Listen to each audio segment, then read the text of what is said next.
वो धर्मेंद्र सोनी ग्वालियर रोड एवं रतिराम कुशवाहा जो कनारी रोड पे रहते हैं, बहुआ वाले हैं, धर्मेंद्र सोनी रतिराम कुशवाहा, इन भक्तों के द्वारा आखिरी भंडारे में पुआ की पंगत के लिए पूरे गुड़ की व्यवस्था की गई है। भगवान ऐसे दानदाताओं के बाल बच्चे एवं परिवार को हरा भरा बनाए रखे और सीताराम मंडल एवं भागवत मंडल और भागवत कमेटी के द्वारा इनको बहुत बहुत धन्यवाद।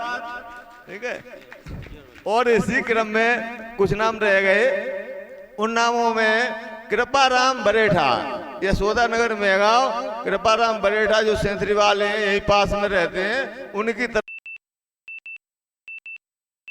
एवं 100 रुपए का दान मिला हुआ है। 51 रुपए गुप्त दान के प्राप्त हुए हैं और टिल्लू जैन ग्वालियर रोड मड़ा खेरे वाले, इनकी तरफ से 10 किलो। और इसी क्रम में राम कुमार हरदनिया लोईवाड़े शांति नगर, इनकी तरफ से 2100 रुपए का दान प्राप्त हुआ है। और इसी क्रम में श्री पिंकी दांतरे जो कांग्रेस के नेता है, रामेश उद्याल दांतरे के नाती हैं, इनकी तरफ से हमारे भागवत मंडल में पधारे और 1100 रुपए का दान प्राप्त हुआ। मंडल और भागवत कमेटी, भागवत मंडल और सब भक्तों के द्वारा हार्दिक बधाई दी जाती है। भगवान सबके लिए धन्यवाद।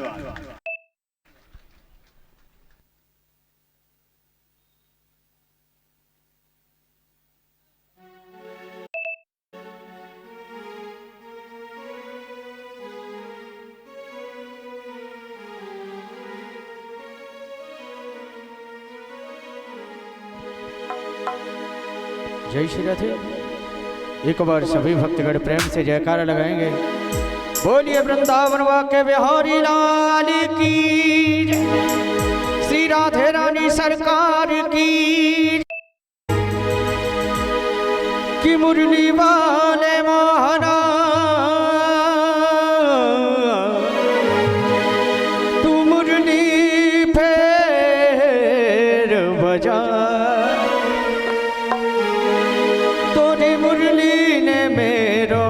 हरोआ मोहे घरे अगरान सुहा, पकड़ लो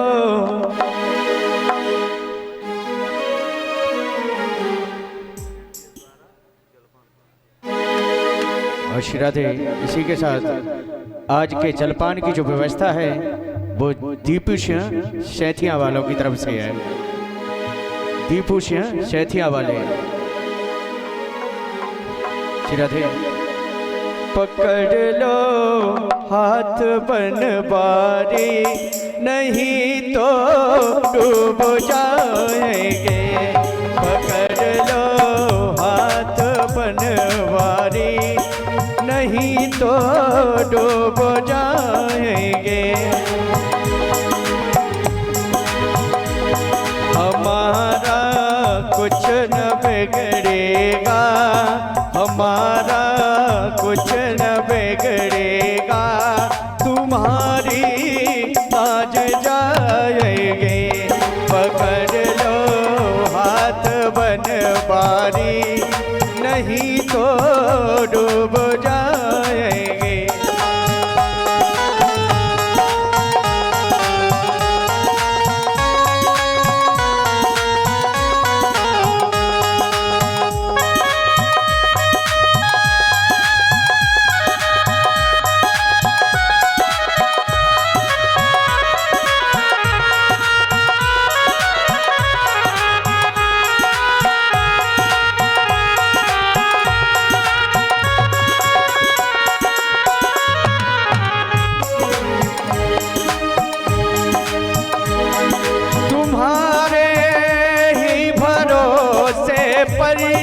जमाना छोड़ बैठे हैं प्रभु, तुम्हारे ही भरोसे पर जमाना छोड़ बैठे बैठे हैं। जमाने की तरफ देखो, जमाने की तरफ देखो, इसे कैसे निभाएंगे। पकड़ लो हाथ बनवारी, नहीं तो डूब जाएंगे।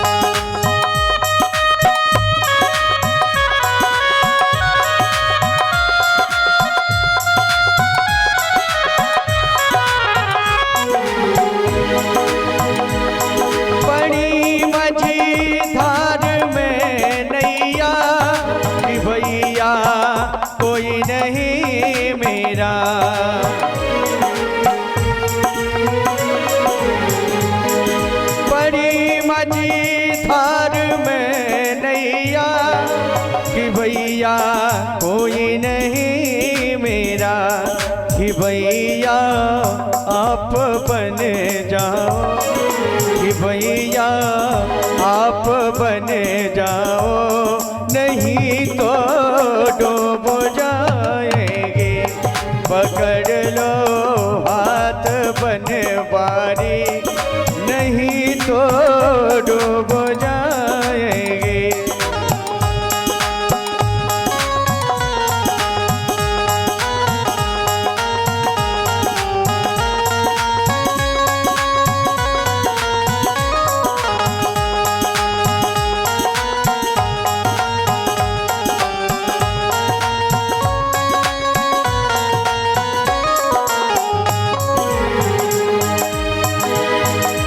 लदी है पाप की गठरी, वजन पापों का भारी है।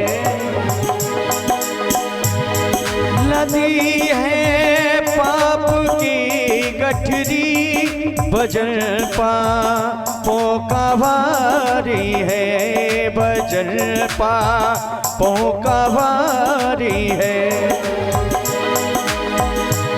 ये गठरी आप संभालो तो, ये गठरी आप संभालो तो बेड़ा पार हो जाए।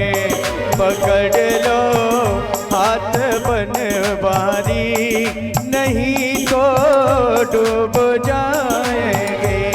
हमारा कुछ न बिगड़ेगा, तुम्हारी लाज जाएगी। हमारा कुछ न बिगड़ेगा, तुम्हारी लाज जाएगी, तुम्हारी लाज जाएगी, तुम्हारी लाज जाएगी, तुम्हारी लाज जाएगी।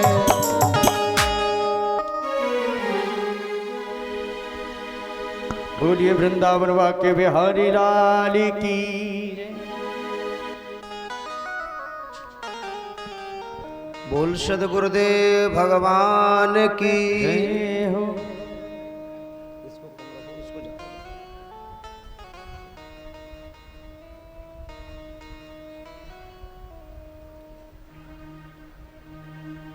जो भी महापुरुषों ने इस यज्ञ में दान किया है, अपनी जीवन की कमाई हुई पूंजी को इसमें दिया है, उन सभी महानुभावों के लिए एक बार हृदय से ताली बजा करके सम्मान किया जाए।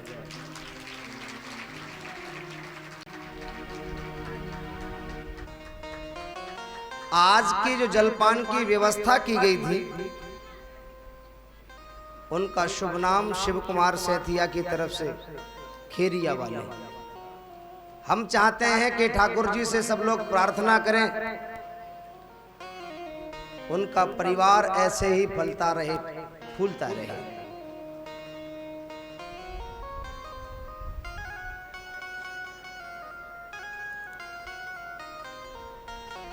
अब तो 15 मिनट का समय मिल गया, सबने खूब बातें कर ली, अब तो शांत हो जाओ।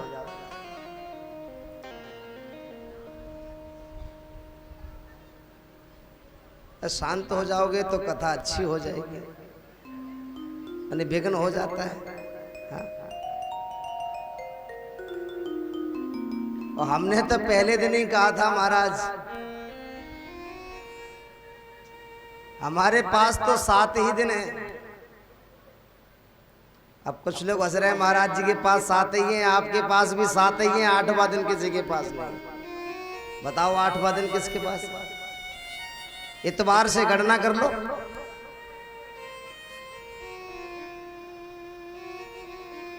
एक सेठ जी थे, बड़े लोभी थे। उनकी धर्मपत्नी ने कहा कि कुंभ का मेला पड़ा है, चलो गंगा जी यमुना जी स्नान करे आओ। सेठ जी जाने का मन नहीं होता। पत्नी ने ज्यादा अनुनय विनय करी तो गंगा स्नान करने के लिए चले गए, लेकिन गंगा घाट पे नहीं गए, क्योंकि गंगा घाट पे जाएंगे तो पंडा जी कुछ दक्षिणा मांगेंगे, तो इसलिए मुर्दा घाट पे चले गए। बोलो राधे राधे। मुर्दा घाट पे कोई नहीं मिलेगा। गंगा स्नान करने मुर्दा घाट पर चले गए तो ठाकुर जी भी कम कौतुकी नहीं है। तुम लीला दिखाओगे तो महाराज वो तो जगत को लीला दिखाने वाला है। शमशान घाट पर गए स्नान करने के लिए, और जैसे ही गंगा जी में डुबकी मारी, और जैसे ही डुबकी मार के दानचंद्र ऊपर निकले तो भगवान ने पंडा का रूप धारण कर लिया। भगवान कहते हैं यजमान की जय हो। दानचंद जैसे ही निकला, दानचंद कहते तुमने मुर्दा घाट भी नहीं छोड़ा।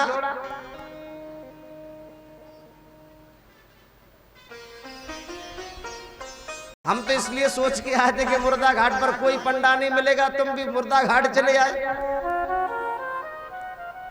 पंडा के भेष में ठाकुर जी ने कहा देखो महाराज, हम तो संतोषी ब्राह्मण हैं, हम तो मुर्दा घाट पर पड़े रहते हैं, और हमें तो ऐसे ऐसे शिष्य मिल जाते हैं, पूरी साल की व्यवस्था कर जाते हैं।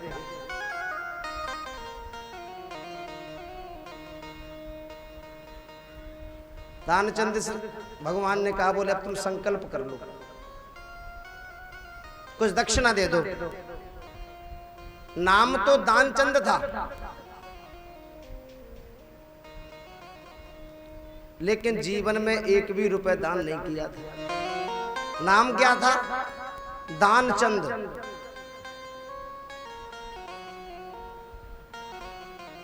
अब वो संकल्प ना करे। भगवान ने ज्यादा अनुनय विनय करी पंडा के रूप में, तो उसने एक संकल्प किया, और 1 धेले का संकल्प किया। कितना? 1 धेला। अब पंडा के संकल्प करने से दानचंद ने सोचा 1 धेले का संकल्प किया है, और न जाने कौन सी तारीख में के साल बाद पंडा जी आएंगे तब 1 धेला दे देंगे, क्या फर्क पड़ता है। और कहो वो जीवन में पंडा जी न आ पावे तो हमारा धेला भी बच जाएगा। दानचंद से संकल्प लेकर के पंडा जी महाराज तो चले गए, और दानचंद भी अपने घर को आ गया। और दानचंद घर में आया और आवाज, दरवाजे पर आवाज सुनाई पड़ी कि यजमान की जय हो। पत्नी से कहा दानचंद ने, देखो बाहर जाकर के कौन आया है। अब भगवान की सब लीला चल रही पंडा के रूप में। पंडा जी ने कहा कि आपके पतिदेव गंगा स्नान करने के लिए गए थे, वहां संकल्प करे आए कुछ दक्षिणा का, हम उसको लेने के लिए आए। पत्नी दौड़ी दौड़ी गई पति के पास। पति ने पूछा, दानचंद ने पूछा, कौन है देवी दरवाजे पर? उसकी पत्नी ने कहा, महाराज वही पंडा जी हैं जिसको आप दान का संकल्प दे आए थे। दानचंद बोला, पंडा जी आ गए? कह दो जाकर के पंडा जी की तबीयत, दानचंद की तबीयत खराब है। देवी गई दरवाजे पर, द्वारे जाकर कहा, पंडा जी महाराज हमारे पतिदेव की तो तबीयत खराब है, आप बाद में आ जाना। पंडा जी ने कहा हमारा शिष्य अगर परेशान हो, उसकी तबीयत खराब हो और उसको छोड़ करके हम चले जाएं, जब तक वो स्वस्थ नहीं हो जाता उसके नाम से यहीं दरवाजे पर बैठ करके हरि का गुणगान करेंगे। पत्नी अंदर गई दौड़ी दौड़ी, महाराज वो जाने वाले नहीं है, दरवाजे पर ही बैठे। दानचंद कहता है जाकर के कह दो वो मर गए। बोलो राधे राधे। पत्नी ने आकर के कहा महाराज वो तो मर गए। अब भगवान ने लीला करी, पंडा के रूप में पूरे गांव में दुहाई लगा दी। बोले दानचंद का स्वर्गवास हो गया, वो तो मर गए। अब तो पूरा गांव इकट्ठा हो गया, और जब पूरा गांव इकट्ठा हो गया तो अर्थी पर लिटाया, रस्सियों से बांधने लगे गांव के सभी लोग। अब उसकी पत्नी कहती है कि ये मरे नहीं है। अब वो तो सही कह रही थी, भाई सांस रो के पड़ा था। उसकी पत्नी कह रही थी कि अब ये मरे नहीं है।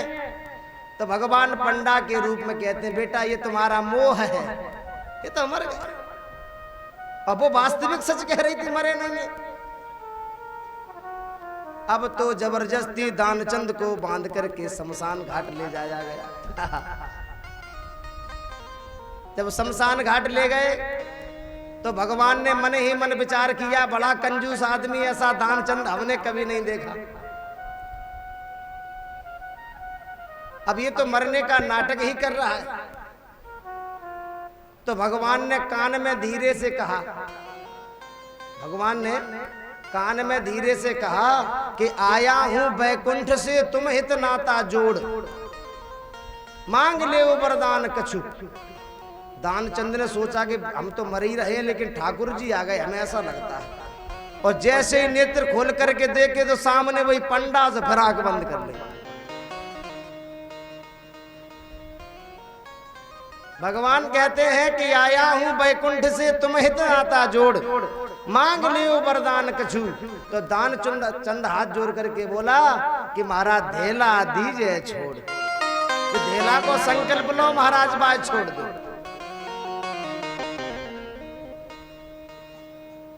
दान की शास्त्रों में बड़ी महिमा है। वैसे शास्त्र कहता है कि अपना नाम नहीं लेना चाहिए। कोई अगर आपसे आपका नाम पूछे तो आपके साथ अगर कोई मित्र हो तो उससे कहना चाहिए जरा हमारा नाम बताओ इनको। आपके गुरु का कोई नाम पूछे तो नाम नहीं बताना चाहिए, ऐसे बताओ जैसे कोई कठिनाई से नाम निकलवा रहा हो। और कंजूस आदमी कृपण, उसका कोई नाम पूछे तो उसका नाम भी नहीं लेना चाहिए। शास्त्र कहता है कि आत्मनाम गुरोर नाम नामादि कृपणस्य च। अपना नाम नहीं लेना चाहिए। बात समझ में आ रही कि नहीं? अपना नाम कभी लेना नहीं चाहिए, इससे आयु क्षीण होती है। आत्मनाम गुरोर नाम और नामादि कृपणस्य च। और चौथा नाम है पति पत्नी। पति पत्नी को एक दूसरे में नाम नहीं लेना चाहिए। अब तो महाराज नाम से ही बुलाते हैं, अजी सुनती हो, बगैर नाम के कुछ नहीं धरा। और ज्येष्ठा पत्र कलत्रयो हो, शास्त्र कहता है आपका जो बड़ा बेटा हो ज्येष्ठ, उसका नाम नहीं लेना चाहिए, उसका कोई घर का नाम रख लो। समझ आ गई किस किस का नाम नहीं लेना चाहिए? आत्मनाम गुरुर नाम नामादि कृपणस्य च। अपना नाम, गुरु का नाम, कृपण व्यक्ति कंजूस व्यक्ति का नाम, और पति पत्नी में एक दूसरे का नाम। और अपना जो बड़ा बेटा हो उसको ओरिजिनल नाम से नहीं बुलाना चाहिए। ओरिजिनल समझते हैं? जो राशि का नाम होता है। बोलो राधे राधे।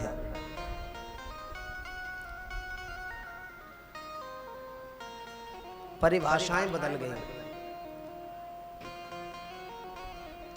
एक व्यक्ति के घर आया मेहमान, अब दोपहर तो भोजन करा दिया, शाम को न कराना चाहे। बोलो राधे राधे।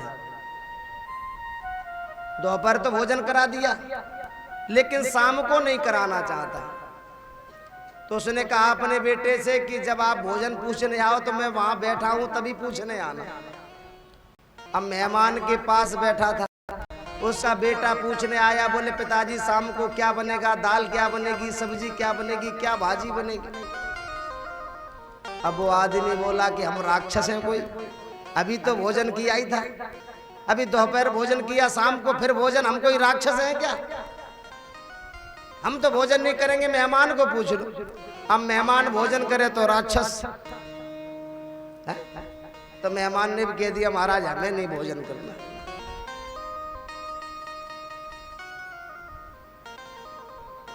कभी कभी बात बहाने से भी कही जा सकती है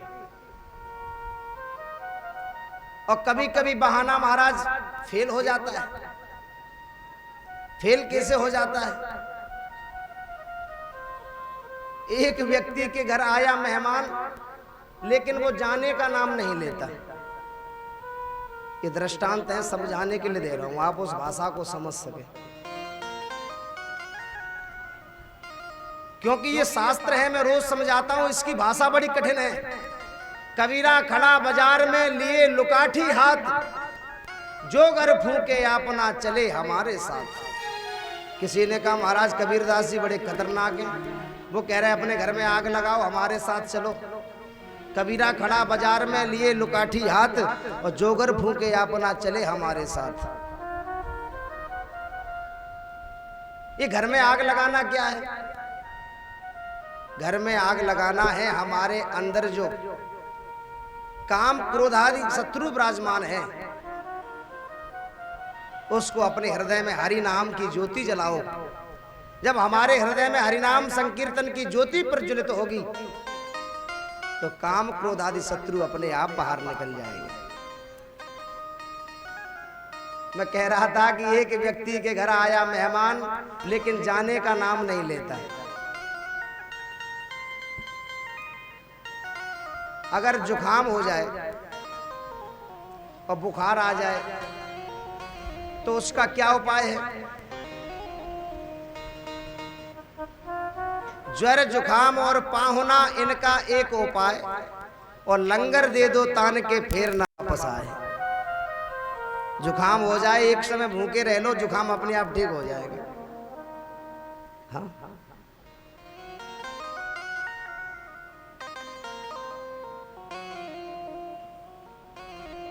बड़ी सुंदर मंगलमयी कथा।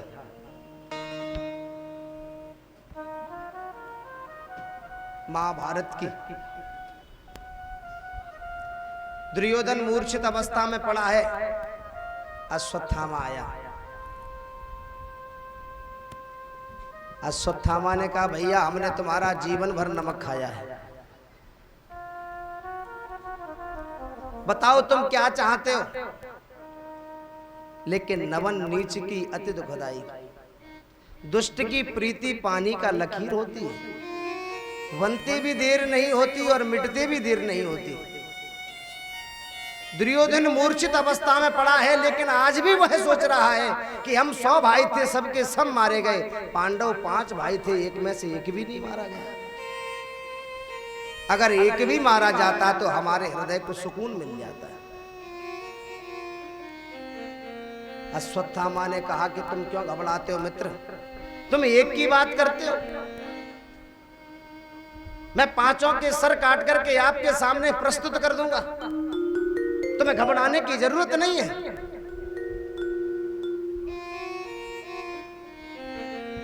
दुर्योधन के पास मिलकर के अश्वत्थामा चला। रात्रि का समय था, मन ही मन विचार करता जा रहा है कि अगर मैं सामने से लड़ूंगा तो पांडवों से जीवन में कभी विजय प्राप्त नहीं कर सकता।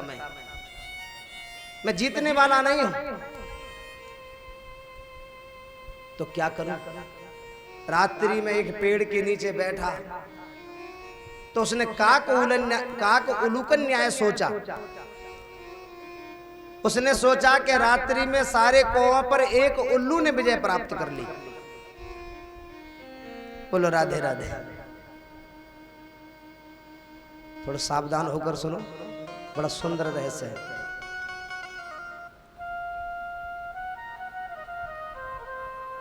पढ़ते समय अगर एक पेज में एक शब्द भूल जाओ, वो दिमाग से अगर निकल गया तो पूरे पेज का सार चला जाता है, वो दोबारा पढ़ना पड़ता है।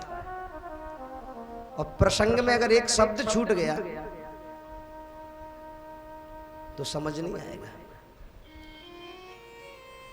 उसने एक वृक्ष के नीचे आराम किया, रात्रि में देखा कि सारे कौवे मारे गए, एक उल्लू ने विजय प्राप्त कर लिया। उसके मन में भाव आया कि मैं भी पांडवों के साथ ऐसा ही कर सकता हूं, रात्रि में सोए हुए पांडवों के सिर को मैं काट सकता हूं। लेकिन जाको राखे साइया मार सके ना कोई, और बाल न बांका कर सके चाहे जग बैरी हो। भगवान कहते हैं पांडवों, आज विजय की पहली रात्रि है, आओ हम सब मिलकर के जश्न मनाते, कहीं घूमने चलते हैं। पांचों पांडवों को लेकर के एक महाराज कन्हैया शिविर से बाहर निकल गए। वो मुरली वाला है ना, वो सबका रखवाला है। कन्हैया पांचों पांडवों को लेकर के शिविर से बाहर निकल गए। पांडवों की सूनी सैया पर उनके पांचों पुत्र आकर के सो गए, जो पांडवों के समान दिखते थे। अश्वत्थामा रात्रि में गया, पांचों पुत्रों के सुर को काट लिया, एक पोटली में बांध करके ले आया। दुर्योधन से कहता है, दुर्योधन देखो, तुम कहते थे ना कि हम 100 भाई थे, सबके सब मारे गए, लेकिन पांडव अभी पांचों जीवित हैं, देखो मैं पांचों के सिर काट करके लाया हूं। तो दुर्योधन ने जब पोटली को खोल करके देखा तो दुर्योधन कहता है, अश्वत्थामा तुमने अनर्थ कर दिया। अरे तुमने तो हमारे कुल में जल देने वाला भी कोई नहीं छोड़ा। हमारी दुश्मनी पांडवों से थी, पांडव पुत्रों से नहीं, और तुम पांडवों के सिर काट के नहीं, पांडव पुत्रों के सिर लाए हो। दुर्योधन का प्राणांत हो गया। अश्वत्थामा मन ही मन विचार करने लगा कि अर्जुन अगर पांडव अभी जीवित हैं तो वो मुझे छोड़ने वाले नहीं हैं।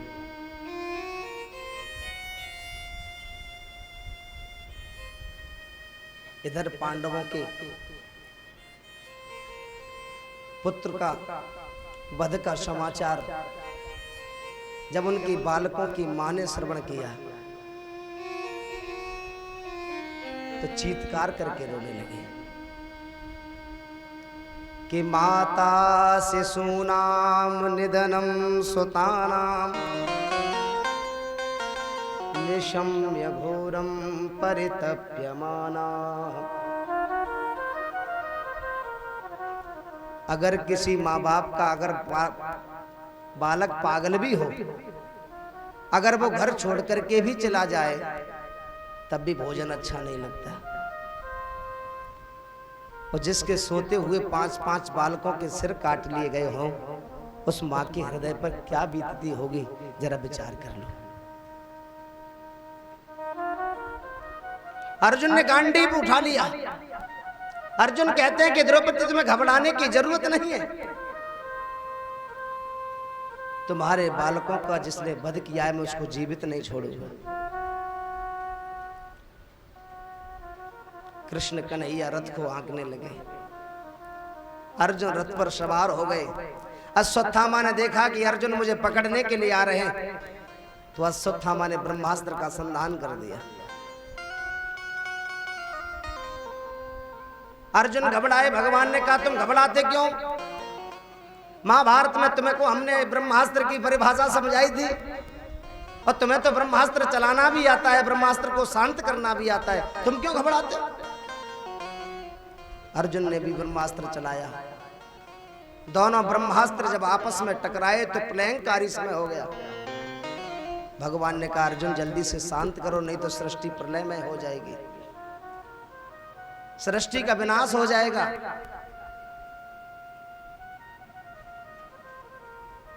दौड़ करके अश्वत्थामा को पकड़ लिया और रस्सियों से बांध करके रथ में पटक लिया और रथ को लेकर के जब महाराज द्रौपदी के सामने आए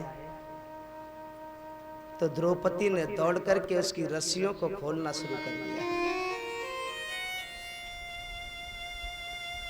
द्रौपदी कहती है कैसा भी सही, लेकिन ये ब्राह्मण है।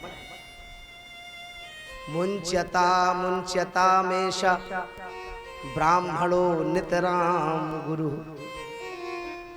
ये आपके गुरुजी का पुत्र है और आपने इसे रस्सियों से बांध रखा।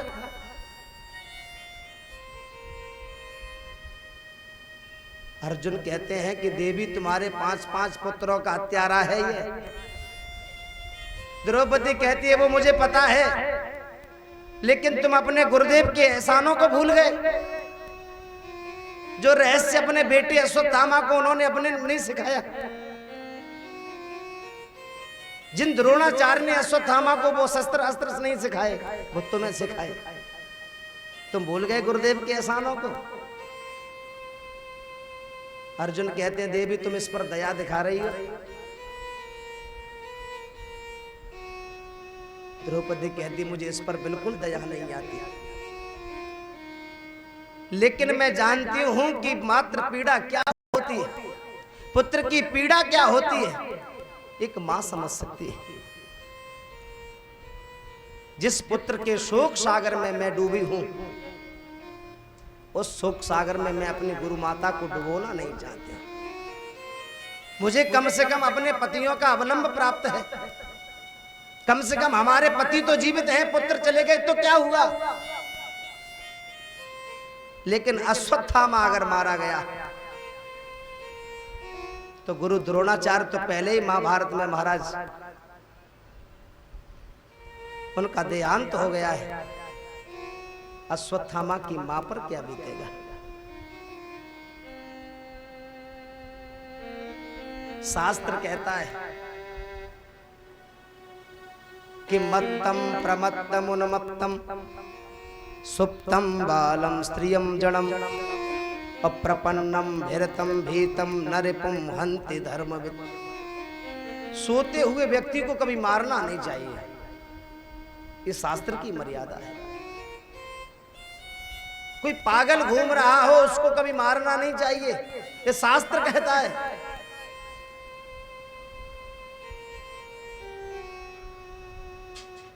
धर्मराज खड़े हुए थे।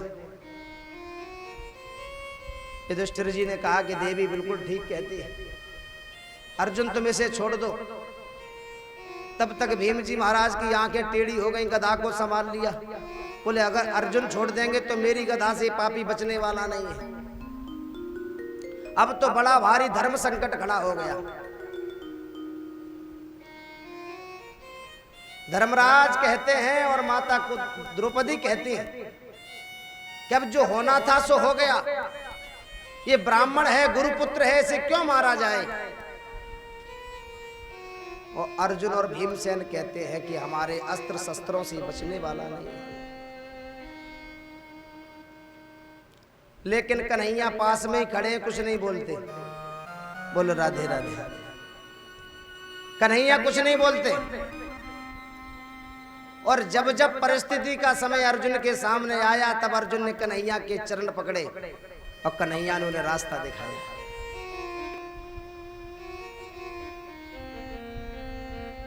कन्हैया के चरणों में अर्जुन ने प्रणाम किया। बोले प्रभु हम प्रणाम करते हैं, आप ही कुछ उपाय बताओ, क्या करें हम, बड़ा भारी धर्म संकट खड़ा हो गया है।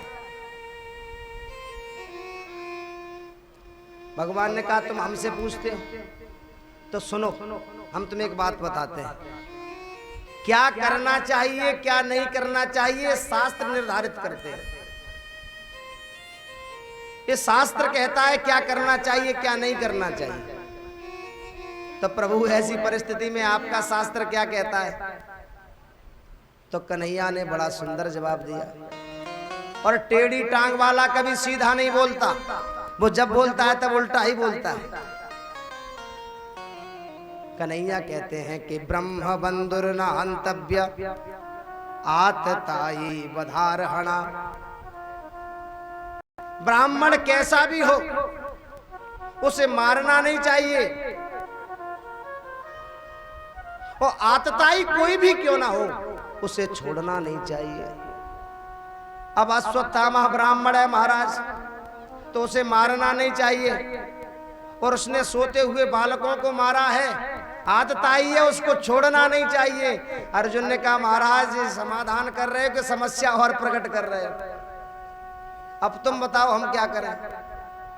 तुमने कह दिया कि ब्राह्मण को मारना भी नहीं चाहिए और आतताई को छोड़ना भी नहीं चाहिए, तो ये दोनों है, ये ब्राह्मण भी है और आतताई भी है। अर्जुन भी भगवान के पक्के चेला। अर्जुन को एक सूत्र याद आ गया महाभारत में गीता का। भगवान कह रहे थे कि मानवीय पुरुषों का अपमान ही मृत्यु है। भरे समाज में कोई व्यक्ति किसी का अपमान कर दे तो वो जीवन भर भूल नहीं सकता। संभावित कहे अपजस लाहू और मरण कोटि समदारुण दाहू, करोड़ों मौत मरता है। अर्जुन ने अपनी चमचमाती हुई तलवार निकाली, उसके दाढ़ी मूछ के बाल मोड़ दिए और मस्तिष्क से एक मणि निकाल ली, धक्का देकर के शिविर से बाहर निकाल दिया।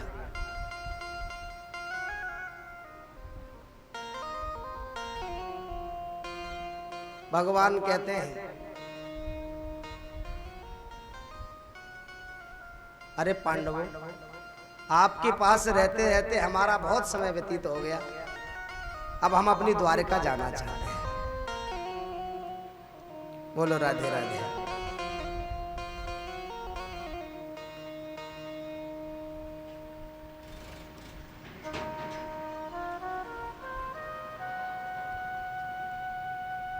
हम द्वारिका जाना चाहते हैं।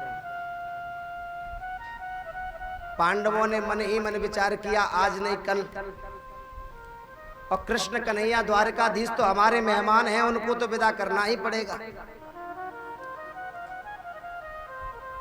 तो सभी ने एकत्रित होकर के गठन किया और ठाकुर जी को विदा करने के लिए जा रहे हैं। कन्हैया द्वारका जाने के लिए एक रथ महाराज एक चरण अपना रथ में रख लिया और एक चरण पृथ्वी पर रखा हुआ है।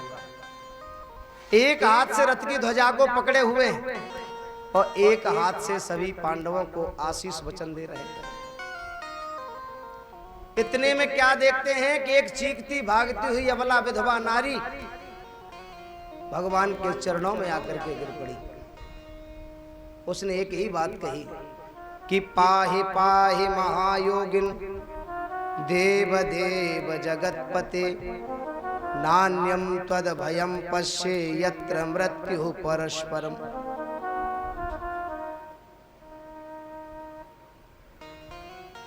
देखिए माता कुंती ने भी भगवान को पुकारा,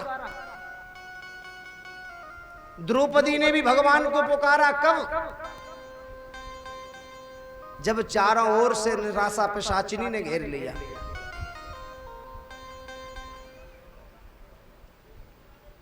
लेकिन आज उत्तरा ने वो गलती नहीं करी। उत्तरा अगर चाहती तो और भी लोग खड़े हुए थे, किसी की शरण में जा सकती थी। अर्जुन के पास गांडीव धनुष था, महाभारत का विजेता था। अगर उत्तरा चाहती तो अर्जुन के शरण में चली जाती, लेकिन उत्तरा ने वो गलती नहीं करी। उत्तरा कहती है प्रभु हमारा रक्षक, हमें त्रिभुवन में आपके सिवा कोई दिखाई नहीं देता। भगवान ने जब गौर से देखा तो कहा अरे देवी तुम तो उत्तरा हो, तुम्हारे पति तो चक्रव्यूह में वीर गति को प्राप्त हो गए थे। देवी उत्तरा गर्भवती होने के साथ पति के साथ सती ना हो सकी। उत्तरा ने कहा बोले प्रभु मेरा प्राणांत भले ही हो जाए, लेकिन जो मेरा गर्भ है आप उसकी रक्षा करिए। बोलो राधे राधे। बोल सद्गुरुदेव भगवान की जय हो।